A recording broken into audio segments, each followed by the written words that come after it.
202-24-1010 dari Prodi Pendidikan Bahasa Arab, Fakultas Ilmu Tarbiyah dan Keguruan, Universitas Islam Negeri Sumatera Utara. Nah, di sini saya akan menjelaskan tentang apa itu ilmu pengetahuan. Apa sih ilmu pengetahuan itu? Yang pertama, saya akan menjelaskan tentang pengertian ilmu. Istilah ilmu berasal dari bahasa Arab, yaitu alima ya'lamu ilman, yang berarti mengetahui atau tahu.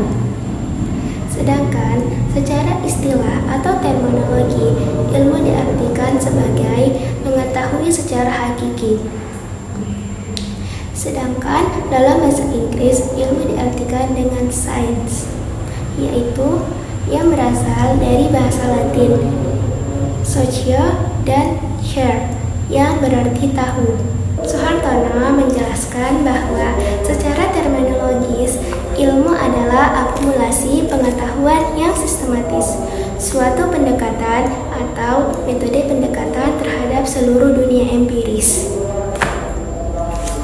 yaitu dunia yang terkait oleh faktor ruang waktu dunia, yang pada prinsipnya dapat diamati oleh panca indera. Yang kedua, saya akan menjelaskan tentang pengetahuan. Secara etimologi, kata pengetahuan berasal dari bahasa Inggris, yaitu knowledge.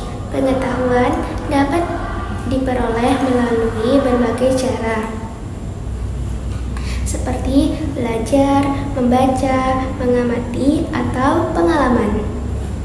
Pengetahuan dapat juga diartikan sebagai segala sesuatu yang diketahui, dipahami, atau disadari oleh seseorang.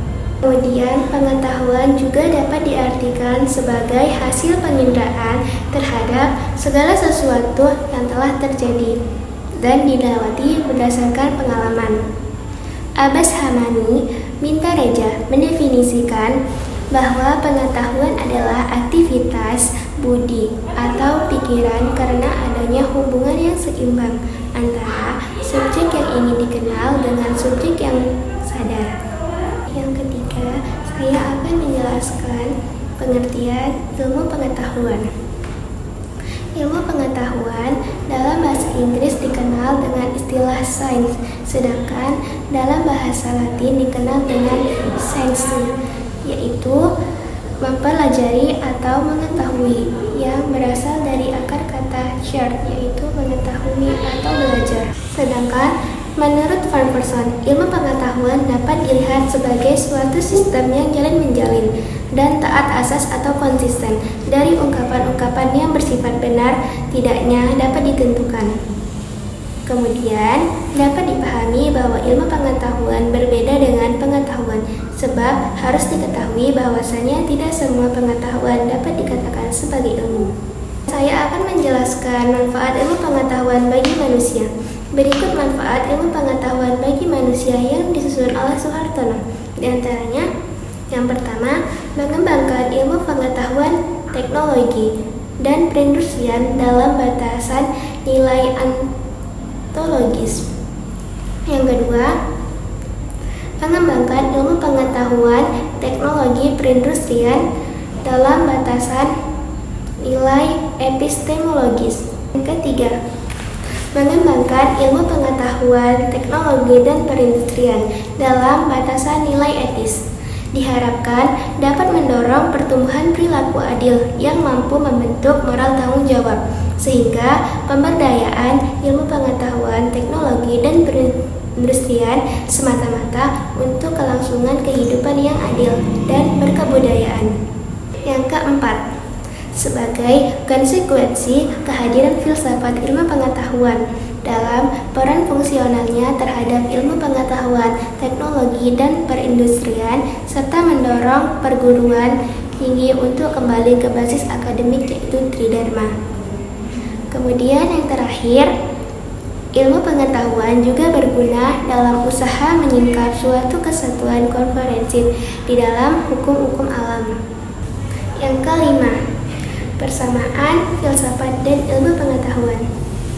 Yang pertama, Baik ilmu pengetahuan maupun filsafat, keduanya merupakan pengetahuan manusia. Yang kedua, baik ilmu maupun filsafat, keduanya berpangkat pada akar manusia untuk mencapai suatu kebenaran. Yang ketiga, filsafat sebagai suatu ilmu, yaitu ilmu filsafat dengan ilmu pengetahuan, keduanya memiliki syarat-syarat ilmiah, yaitu memiliki objek, metode, sistematis, serta memiliki kriteria kebenaran.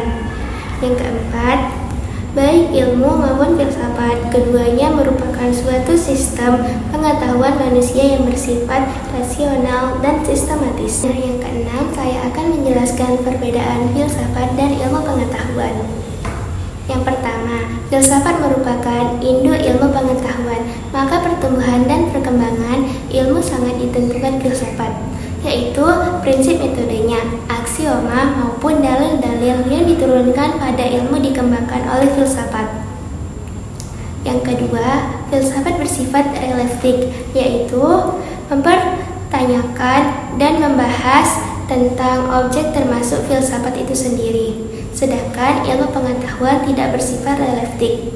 Yang ketiga, filsafat membahas segala sesuatu secara menyeluruh dan universal.